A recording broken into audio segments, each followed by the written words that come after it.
What is happening, Magnus Sites? I'm ready to laugh. Are you ready to laugh? Are you ready to watch me laugh? Are you ready to laugh while you're watching me laugh? All right, let's get it. I did not know he was going to do a video on this, and I'm glad he did. Get over and subscribe to The Critical Drinker. Tell him Tyrone Magnus sent you. All right.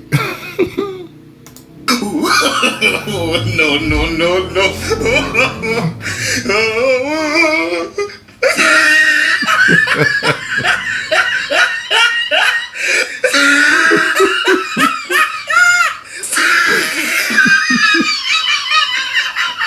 Well, it had to happen sooner or later, I guess. Just like a post-doner kebab dump that you've been desperately holding in until... I watched the first one. The original with Scarlo a few months ago. I was just it was kind of like amazed at the quality that they, and the time and effort. You could just tell the love that they put into it back then. Did you see the flow of her cape as she went down the stairs? Until you can get back, just like a post-doner kebab dump that you've been desperately holding in until you can get back to the quiet sanctity of your own bathroom to let rip with a toilet-cracking explosion of... liquid filth! Disney knew that they were going to have to release a trailer for Snow White sooner or later, and well, it went about as well as you might expect. Honestly, I don't think I've ever seen a movie make so many missteps and receive such nuclear-level backlash in my entire career. They should have just wrote it off and got rid of it. I have no idea why they went forward. I don't. Is it for the controversy? Is it for, maybe you can make more money off of controversy sometimes than you can off of just getting rid of something. I don't know. From the laughably bad leaked photographs to the tiresome, updated for modern audiences premise to the gratingly unpleasant interviews with the lead actress and even the baffling decision Weird not to cast dwarf actors for fear of offending Peter Dinklage. Yeah. Snow White really was the perfect storm of... I was just about to say, this was like the perfect storm. You had her doing all the bad interviews, talking about she didn't like the first one. She was scared of it and it was outdated. And, the guy, the prince was stalking her and weird, and irritating the fans. And people were calling her pompous and they were calling her entitled with that interview she did with the strike. Then you got Dinklage kicking the ladder out, so to speak. Like, so many people are like, yo, he's at the top and he's going to say he's offended by us taking these parts? Excuse me, they're dwarves. Like, they didn't even have special powers in this. There wasn't like some stereotypical magical leprechaun type shit that people might get mad at. No, it wasn't even that. I'm just like, what? And I see why people thought that. It's like, what? And this guy says that and just... damn, you drop your pants just like that, Disney? You fold like that? Like, I couldn't believe it. I was just like, come on now. And then the rest of the little people came out and was like, yo, wait a minute. What Dinklage got to say, we need jobs. These are dwarves. You're not going to cast us as Superman, are you? Okay, then. These are dwarves. This is messing with our money. And the fact that she's not Snow White. The story says that she's Snow White because of her skin. To think that a multi-million-dollar, billion-dollar business with people running it that aren't stupid would actually cast someone that's not Snow White in Snow White is ridiculous. People always make the joke, I can't wait to see Ryan Gosling as Black Panther. I don't see them not doing that now. You would think it would be that ridiculous for them to do that. They're telling you, no, it's not. We just may in the future. Everything is so painfully predictable and ridiculous about modern entertainment, twisting and contorting itself into something barely recognizable from the original in a desperate attempt to pander to absolutely everyone. And when the announcement came that the project was going to be delayed by more than a year, almost certainly in response to the massive amount of negative publicity, it honestly seemed like they might just shit-can the whole thing. Yeah. Because really, what was the point in pressing ahead with a movie that everyone in the world seemed to despise? How many hundreds of millions of dollars were you willing to lose just to make a point? Well, we got our answer at Disney's recent D23 Expo, their annual get-together where they announce a bunch of shit projects that nobody wants and try to pretend that the company isn't falling down around their ears. Anyway, after basically going radio silent on this movie for almost a year and hoping that the backlash would die down, Disney decided that the time was right to release their first trailer. And in case you were wondering, yes, it was just as gaudily oversaturated with eye-damaging colours, just as laden with fake, edgy, self-important music, I really didn't expect it to be that bright, but it was. I mean, she can sing. She's got a great voice, I'll tell you that, but this is like... I feel like I'm going to go see this so that I can laugh and see how bad it is. Now see? Because I'm like, whoa, they really are putting this out. They went ahead with this? Hey, Jim, they did. Oh, I gotta see this. Yeah. You going? Cool. I mean, like, it's like, it would be like, because of all the bad you heard about Batgirl, them finally just releasing it, I would go see it because I'm like, yo, there's so much drama behind this movie. I gotta see what everybody was talking about. Is crammed full of eerily uncanny CGI animals that looked great in cartoon form, but weird and unnatural in live action as you might expect. And yes, there was no sign of Prince Charming because I think Rachel Zegler's made her thoughts on that character pretty clear already. All of Andrew's scenes could get cut, who knows? It's Hollywood, baby. And as for the dwarves... Sorry, diverse, magical, gender, non-conforming, vertically chap... That's the suckiest part of, I think, being an actor, is that you're brought in for... Here's the crazy part is sometimes there's cameos by really big stars in movies, and they cut them out.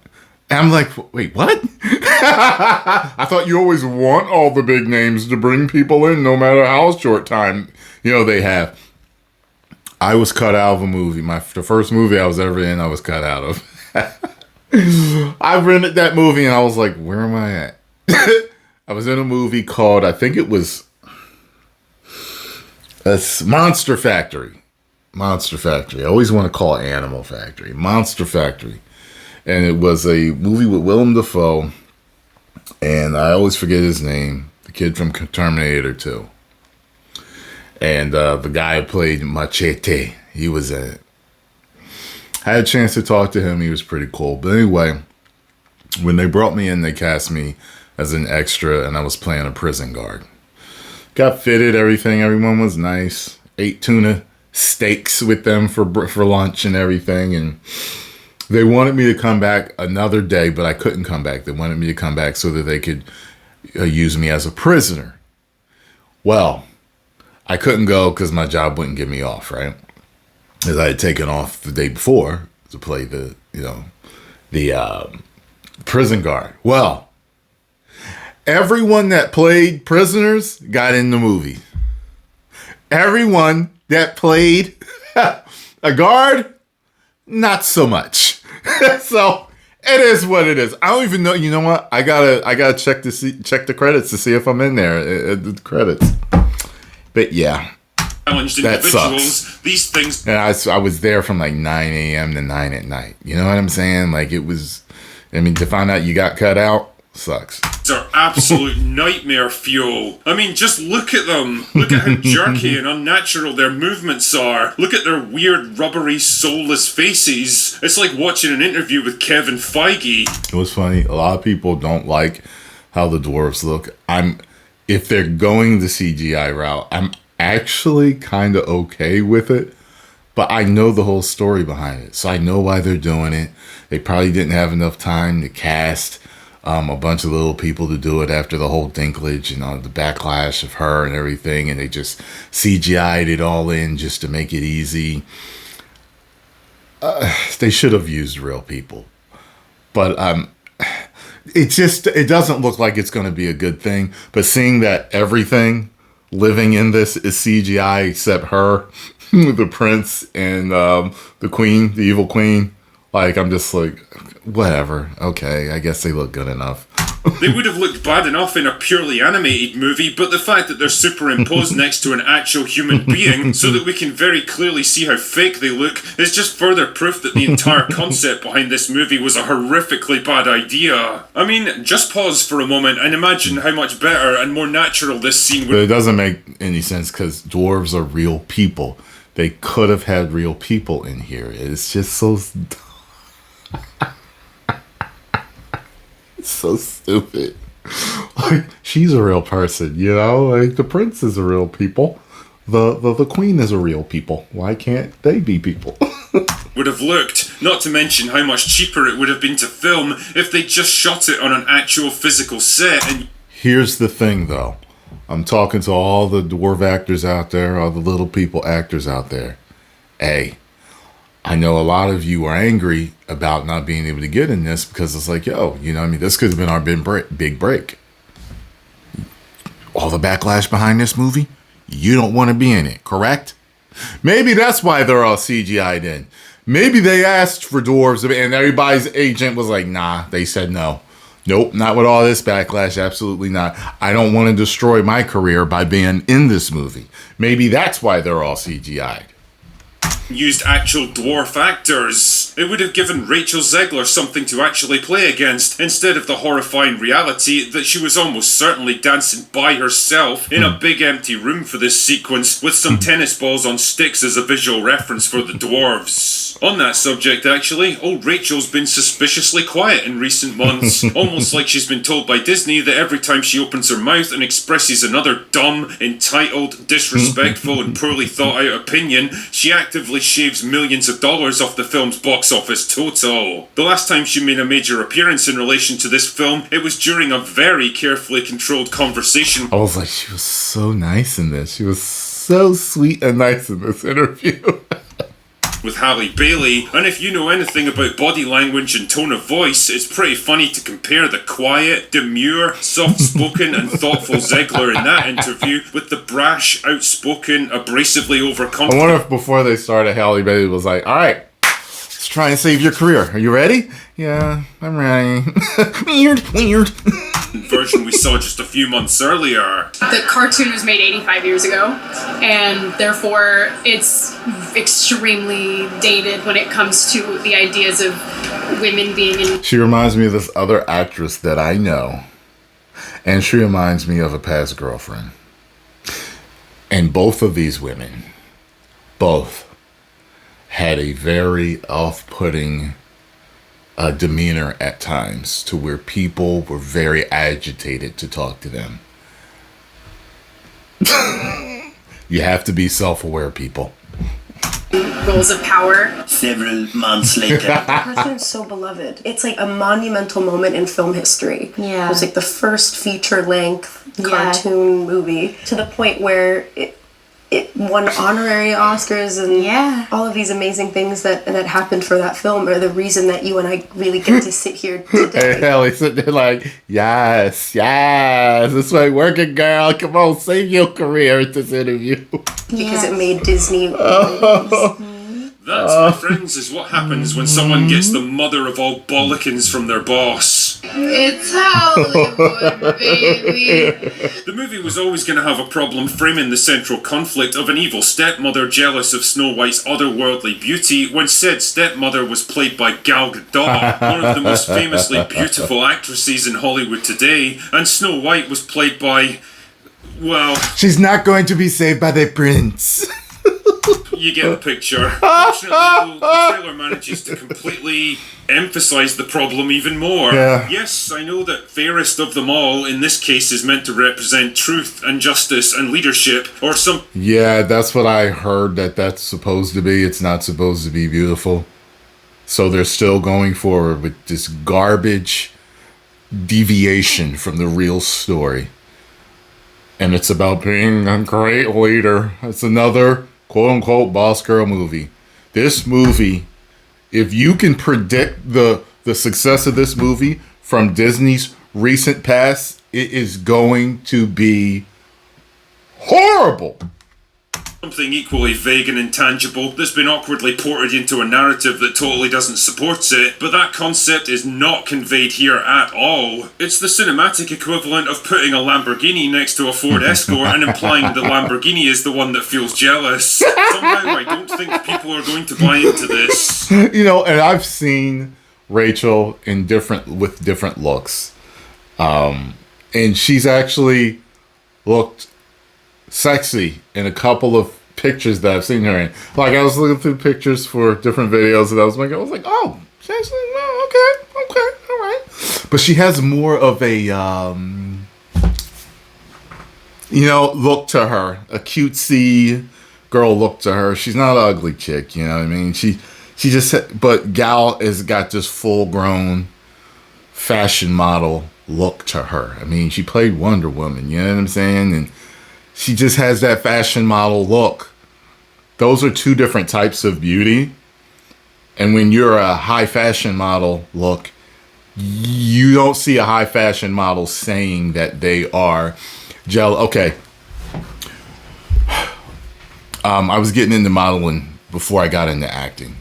And when I was talking to different people about it, they let us know there's two types of models. There's character model and there's high fashion. High fashion are that extreme beauty that you see, often off-putting beauty. They look strange, but they're good looking at the same time. All of that is all in that area. So extremely good looking, but also good looking in a strange or different way. Okay? It's a very small area of modeling. But then you have the character models. Character models are in anything from the Pepsi ad to T-Mobile. You know what I mean? They can get a lot of work because they look like regular people. She looks more like regular people. So I just can't see a high fashion model looking queen being jealous of a character model. Although character models in their own way can be just as beautiful as high fashion. Because I've seen them. I've seen a lot of different models in my life. But usually, when you have that almost intangible beauty, you're putting high fashion. Also, you've got to love the revamped version of the Whistle While You Work song that leaked online a couple of days ago. It's basically the perfect distillation of everything that's designed for modern audiences. Oh, God. And in case you're curious about the difference, check out this little side-by-side comparison. Now you wash the dishes. Now you wash the dishes. You tidy up the room. You tidy up the room. You clean the fireplace.